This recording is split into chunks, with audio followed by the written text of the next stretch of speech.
Si existe un tema escabroso dentro de la congregación, dentro de la iglesia, y que es censurado no solo por los líderes, la comunidad, sino que también por el mismo Dios, es la murmuración.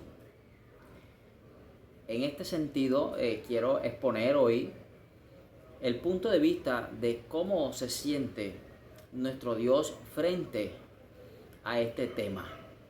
Lastimosamente, en muchas congregaciones se presenta, pero debemos tener muy en claro que aunque se pueda mirar desde un punto ético, desde un punto de vista humano, desde un punto de vista normativo, más que cualquiera de esos puntos de vista, debemos abordarlo desde el aspecto bíblico. Hay un relato en el libro de Números, capítulo 12, donde María y Aarón murmuran contra Moisés. Y quiero tomar este capítulo como referencia, a pesar de que existen en el Nuevo Testamento muchas cartas que nos hablan sobre la conducta de los cristianos, que nos hablan sobre el comportamiento de la iglesia, de la comunidad, y que nos hablan también sobre la convivencia. Sin embargo, quiero tomar como ejemplo, porque nos muestra realmente la posición de Dios, que es lo que nos debe interesar a cada uno de nosotros, la posición de Dios frente a temas como este. Y empieza diciendo la palabra del Señor de la siguiente forma: María y Aarón hablaron contra Moisés a causa de la mujer cusita que había tomado, porque él había tomado mujer cusita.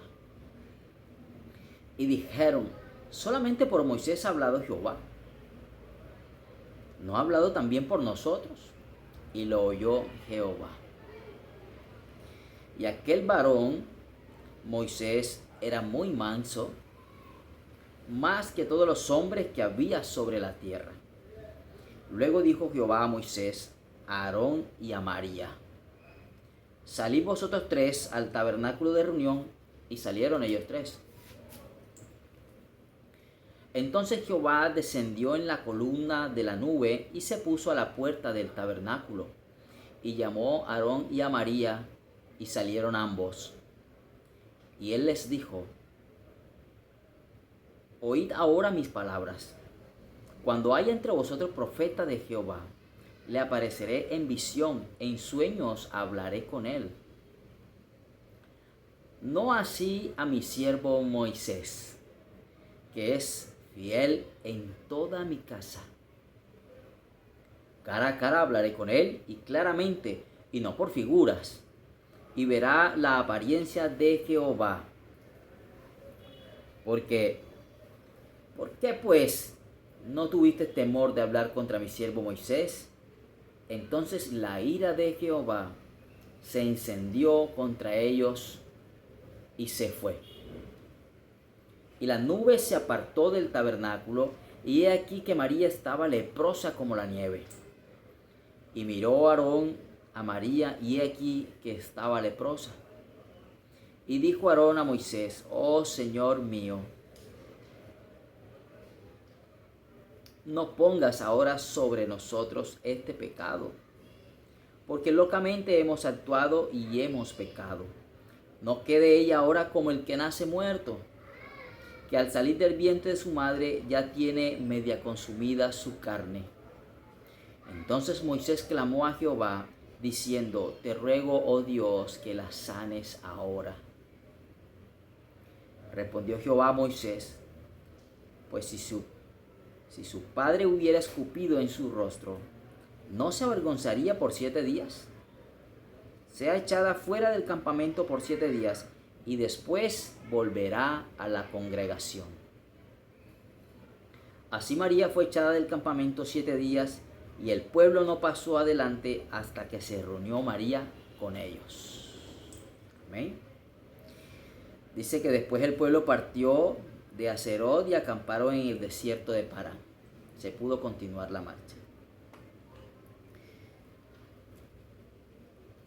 quiero abordarlo desde este punto de vista porque es muy importante para cualquier congregación, porque hace parte del cuerpo de Cristo. Quiero abordarlo desde este punto de vista porque para la iglesia del Señor es importante conocer el punto de vista de nuestro Dios frente a cualquiera que sea el tema. Cuando tú consultas en la Real Academia de la Lengua sobre el significado de este concepto de murmurar, te das cuenta que te habla sobre un sonido casi como un silbido. Es algo muy bajo, es algo que realmente es un murmullo, pero dice que así como es de suave y delicado, es confuso, que no es claro. En otra definición también encontramos en la internet que nos habla que murmurar es decir algo en contra de una persona que no está presente, que no tiene la oportunidad de defenderse. Teniendo esto claro, entonces sí podremos entender un poco este relato. Porque quizás pensamos que cuando una persona habla sobre un hermano, de pronto puede incurrir en una calumnia, puede incurrir quizás en una falsedad, ¿sí? Pero resulta que es más delicado, va mucho más allá. La palabra nos dice que María y Aarón hablaron sobre la decisión de Moisés de tomar mujer cusita. Es una decisión personal, es un tema personal. La misma Biblia nos dice que es cierto, porque él había hecho eso. Quiere decir que no es mentira, que no tenía nada de falso. Simplemente ellos tomaron este aspecto de Moisés y empezaron a comentarlo. Pero aunque pareciese que ese es el motivo del problema, resulta que no. Eso tiene un trasfondo. Ese comentario de estos dos personajes tiene un trasfondo, porque la Biblia nos aclara que era verdad, que era cierto lo que ellos estaban diciendo. O sea que el enojo de Jehová no es por una mentira, es por murmurar. Y ya vamos a entender en qué consiste esto. El verso 2 de una vez nos dice a nosotros: y dijeron, ¿solamente por Moisés ha hablado Jehová? ¿No ha hablado también por nosotros? Y lo oyó Jehová. Este es realmente el motivo de la murmuración. Y es que había un celo ministerial, pero no el celo de las cosas de Dios, no ese celo. Había una envidia realmente por el ministerio de otra persona. Y aquí lo declaran. Vean que el comentario es el siguiente: ¿acaso Dios lo usa apenas a él? Si nosotros también nos usa. O sea, entonces aquí se revela el trasfondo de la murmuración. Realmente el motivo, el verdadero motivo, es un celo, una envidia por el ministerio de un líder del pueblo de Israel. Y ahora empieza la escritura a decirnos, porque cuando se presenta un comentario sobre una persona, se puede llegar a pensar que es justificado ese comentario. Cuando usted escucha por ahí que alguien habló de fulano, de pronto uno dice, bueno, de pronto puede tener razón en parte, ¿sí? Se puede colocar en tela de juicio aquel que está siendo señalado. Sin embargo, en el verso 3 se empieza a hacer una defensa, la misma escritura empieza a hacer una defensa de este personaje del cual han hablado, y dice: y aquel varón Moisés era muy manso, más que todos los hombres que había sobre la tierra. Y recordemos que Moisés no era de esa naturaleza. Moisés sale de Egipto huyendo porque en su carácter, ¿sí?, en su temperamento impulsivo, temperamento sanguíneo, había cometido un acto violento que había terminado muy mal y le tocó salir huyendo. Pero ahora nos dice la escritura que este hombre era más manso y que no había hombre tan manso como él sobre la tierra. Luego dijo Jehová a Moisés, a Aarón y a María: salid los tres al tabernáculo de reunión, y salieron ellos tres. Se presenta la situación y de una vez Jehová aborda este tema, porque el Señor no se anda con rodeos para atender los asuntos de sus hijos, porque el Señor frente a la injusticia es implacable, porque el Señor no permite que delante de Él se cometan este tipo de cosas. Por eso cuando en una congregación se presentan estos fenómenos, el Señor tiene que actuar inmediatamente, porque es algo injusto. Y ya sabemos nosotros que el reino de los cielos obra justicia, porque Dios es justo. Ahora tenemos estos tres personajes frente al tabernáculo. Entonces Jehová descendió en la columna de la nube y se puso a la puerta del tabernáculo y llamó a Aarón y a María. Entonces nos grafica aquí la descripción que María y Aarón pasan al frente, Moisés queda detrás escuchando lo que va a pasar y los implicados son llamados al frente. Y él les dijo: oíd ahora mis palabras. Cuando haya entre vosotros profetas de Jehová, le apareceré en visión, en sueños hablaré con él. Y les está aclarando y les está diciendo: miren, cuando hay un profeta que es la máxima figura sobre el pueblo de Israel en ese momento, dice, cuando hay un profeta, que el profeta, para entenderlo un poco más, viene siendo la misma voz del Señor para con el pueblo, el puente entre Dios y su congregación. Cuando los reyes deseaban saber si Dios estaba de su lado, si los acompañaría, entonces consultaban al profeta, mandaban a buscar al profeta. Y en cualquier situación delicada, la voz del profeta era la voz del Señor. Y el Señor les está diciendo: miren, por muy importante que sea el profeta sobre el pueblo de Israel, cuando hay profeta en el pueblo de Israel, yo le hablo a través de visiones, ¿sí? Y le dice: le apareceré en visión, en sueños hablaré con él. No así a mi siervo Moisés. Entonces le está diciendo: mire, la relación que yo tengo con Moisés es otra cosa, es otro nivel, es otro nivel. Está por encima de la relación que tengo con los profetas.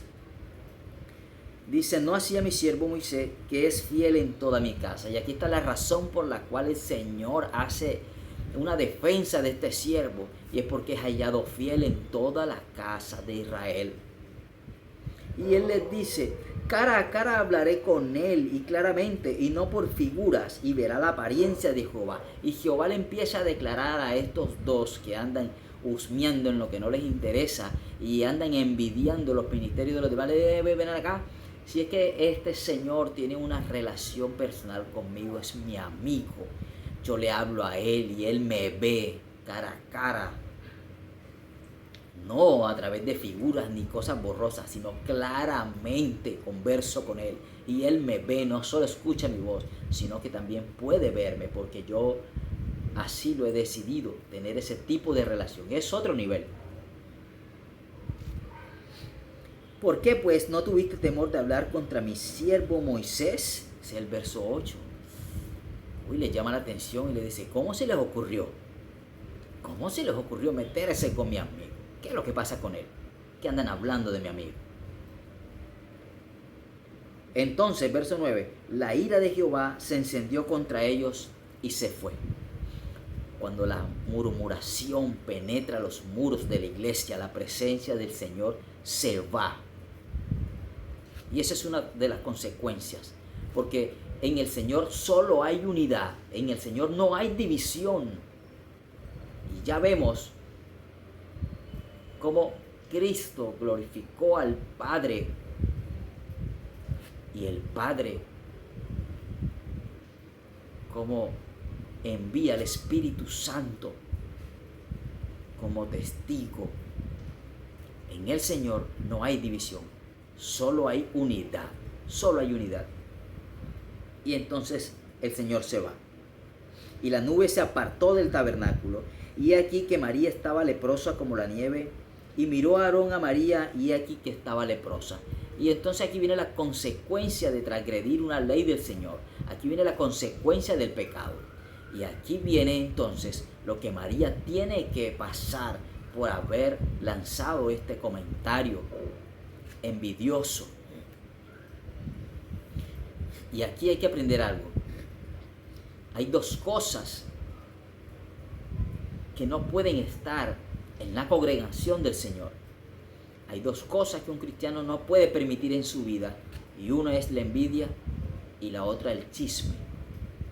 Y esto me trae a memoria, a través del Espíritu Santo, que la envidia y el chisme fueron dos cosas que hicieron que participantes del reino fueran expulsados. Y dice la Escritura que la tercera parte de la población de los ángeles fueron expulsados también. Y fue expulsado Satanás por querer ser como Dios, por querer ser como el Señor. Y eso se llama envidia. Y todos aquellos ángeles que prestaron su oído al comentario de aquel ángel malvado también fueron expulsados. Entonces, si la envidia y el chisme pudieron dividir el reino de los cielos, ¿cómo no va a dividir tu iglesia? ¿Cómo no va a dividir la congregación? ¿Cómo no va a dividir tu familia? ¿Cómo no va a dividir tus amistades? ¿Cómo no va a dividir tu matrimonio? Puede acabar con cualquier cosa. Esas dos cosas no pueden permitirse dentro de la iglesia del Señor. Y dijo Aarón a Moisés, ahora vemos uno de los implicados, ya hay uno pagando las consecuencias, pero el otro, mire lo que va a decir. Y dijo Aarón a Moisés, se dirigió a quien había agraviado, al que había señalado, de quien había hablado, y esa es la conducta que debemos seguir los cristianos. Si usted cometió una falta con un hermano, tiene que dirigirse a él. Y ahora Aarón dice a Moisés, Señor mío. Y aquí empieza a reconocer el liderazgo de Moisés. Y aquí empieza a respetar el ministerio de Moisés. Y aquí empieza a reconocer que se había equivocado.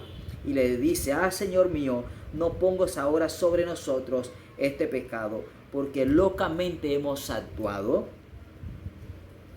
y hemos pecado. Y entonces reconoce que se ha equivocado. No puede ella ahora, no quede ella ahora como el que nace muerto, que al salir del vientre ya su carne y empieza a elevar un ruego a Moisés para que interceda por la salud de María. Y mire el verso 13 que es impactante y por qué este tipo tenía una relación con el Señor, por qué este hombre tenía ese nivel de confianza con el Señor, por qué el Señor estimaba tanto a este siervo. Mírelo, verso 13, entonces Moisés clamó a Jehová. Moisés se acaba de dar cuenta que ha sido señalado por ellos dos, que ha sido puesto en tela de juicio por ellos dos. Sin embargo, el corazón de este hombre es el corazón que quiere Dios, un corazón perdonador, un corazón que no guarda rencor, un corazón con empatía como la que nos mostró Cristo, un corazón que a pesar de ese señalamiento y del mal devuelva el bien. ¿Y qué es lo que Cristo enseñó en el Sermón del Monte? Mateo 5 del 38 al 48, que cada vez que una persona te maldiga, tú lo bendices. Que cada vez que una persona te haga mal, tú le vas a devolver bien. Que cuando una persona te ultraje y te persiga, tú vas a orar por él. Y eso es lo que Moisés está haciendo aquí. Literalmente se cumple la enseñanza de Jesucristo en la vida de Moisés. Entonces Moisés clamó a Jehová diciendo, te ruego, oh Dios, que la sanes ahora. Respondió Jehová a Moisés, pues si su padre hubiera escupido en su rostro, ¿no se avergonzaría por 7 días? Pero no nos vamos tan rápido. Moisés ora en el verso 13 y miren que la respuesta de Jehová es inmediata, a pesar de que nos había dicho la Escritura que se había ido la presencia. Pero la presencia del Señor no se va de sus hijos, de aquellos que les sirven, de aquellos que son fieles, de aquellos que permanecen en medio de las dificultades. Y Moisés ora y el Señor le responde de una vez. Pero, ¿por qué esta respuesta del Señor? ¿Por qué el Señor nos está diciendo que por qué no se avergonzará? Claro, Espíritu Santo nos ha mostrado que desde los primeros versículos solo Aarón mostró muestras de arrepentimiento. Hay un silencio en María que, a pesar de que es la que está cargando con la consecuencia física del pecado, no quiere reconocer. Las palabras de misericordia y de ruego son de Aarón, no de María. Por eso Jehová dice, y entonces la estoy exhortando y la estoy corrigiendo y la estoy regañando, y aún así no, sino que se queda. Era su actitud. Por eso el Señor dice, pues si su padre hubiera escupido en su rostro, ¿no se avergonzaría por 7 días? Sea echada fuera del campamento por 7 días y después volverá a la congregación. La misericordia del Señor, que no quitó la consecuencia, porque cuando tú cometes errores, tienen consecuencias. El Señor es perdonador, es fiel y justo, y abogado tenemos en Cristo. Y el Señor perdona cuando tú te arrepientes, pero las consecuencias del pecado tienes que pagarlas. Pero en la misericordia del Señor, esta mujer no va a morir de esa lepra, sino que es acortada. Pero no le quita las consecuencias, porque entonces tendríamos a un Dios alcahueta, y Él no es alcahueta del pecado. En su misericordia ha cortado ese castigo. No va a morir de lepra, pero sí tiene que pasar 7 días así, fuera del campamento. Así María fue echada del campamento 7 días, y el pueblo no pasó delante hasta que se reunió María con ellas. Y aquí hay una consecuencia para la congregación. Cuando se permite la murmuración dentro de la iglesia de Cristo, se detiene la obra. La marcha se detiene. Y aquí dice que la congregación se detuvo hasta que ella no fue sana. Cuando ese miembro de la congregación es sano y retorna, entonces puede seguir. Dice, después el pueblo partió de Aserot y acamparon en el desierto de Parán. Ellos no siguieron hasta que ella no volvió a la congregación, porque el pecado de murmuración detiene la obra, porque la divide. Entonces, mi hermano, qué hermoso pasaje nos ha entregado el Señor para que miremos la murmuración desde la óptica del pensamiento de Jehová. Está bien, y yo sé que se puede mirar desde otras ópticas éticas, de la administración eclesial, desde la normatividad de los concilios. Pero si queremos ser realmente hijos de Dios y caminar como Él lo quiere, debemos ver qué piensa Jehová sobre eso. Y aquí claramente en este capítulo nos ha mostrado lo que el Señor piensa sobre la murmuración. No permitamos que la murmuración filtre los muros de la iglesia. No permitamos que la envidia, que el chisme, que los malos comentarios malintencionados permeen a la comunidad, porque se va a detener la obra y la presencia del Señor no va a estar ahí, porque Jehová no habita en disensión, sino en la unidad de su Espíritu Santo. Dios les bendiga, y agradecemos al Señor y a su Espíritu Santo por habernos regalado esta palabra hermosa, que yo sé que va a servir para edificar el crecimiento de la iglesia. Bendiciones.